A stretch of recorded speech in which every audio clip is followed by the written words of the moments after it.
อขอร้วนต่างตะลางตาออกพานเต่าอันเจ้าเอ๋ยรุ่งเช้าเจ้าเอ๋ยดอกงามไม่เคยอุตสาโลกกันจากห่วงนิทราแห่งใจเอิงว่าเรื่องราวมุนอุทานวัดวาอารามว่าเหตุการณ์เหลืองอามยามมองใกล้ไกลที่อ่อนตรงอันสดใส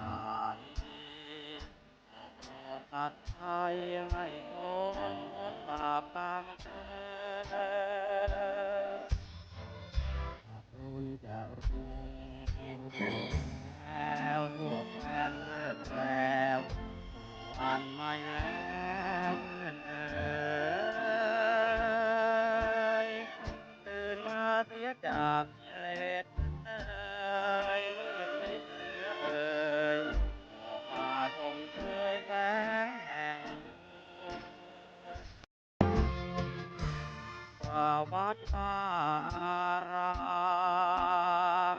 ว่าเหตุการณ์เหลืองอามยามมองใกล้ไกลหมดตรงอันสดใสหมดโปรดตัดไปให้คนบาปตั้งแต่คุณจะรู้แล้วทั่วแฟนเลิศแล้ววันไม่แล้วเพื่อนเอ๋ยตื่นมาเสียจากกิเลสนั้นเอ๋ยเหลือเอ๋ยออกมาชมเชยแสงแห่ง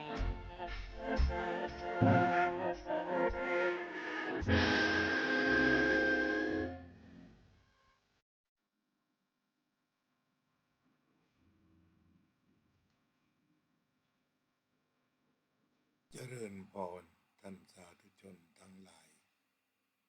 รายการธรรมทานจากวัดพุทธปัญญาเมืองพอมโนารัฐแคลิฟอร์เนียประเทศสหรัฐอเมริกามาพบกับท่านผู้ฟังท่านผู้ชมอีกวาระหนึ่งวันนี้วันที่27 เมษายนพุทธศักราช2569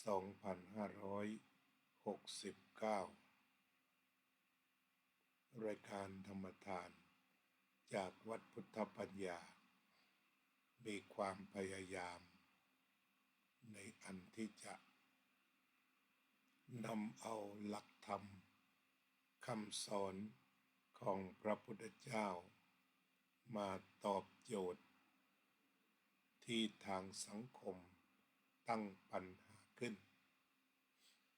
ในทางพระพุทธศาสนาพระพุทธองค์ทรงตรัสว่าปัญญาเป็นสิ่งสูงสุดหรือ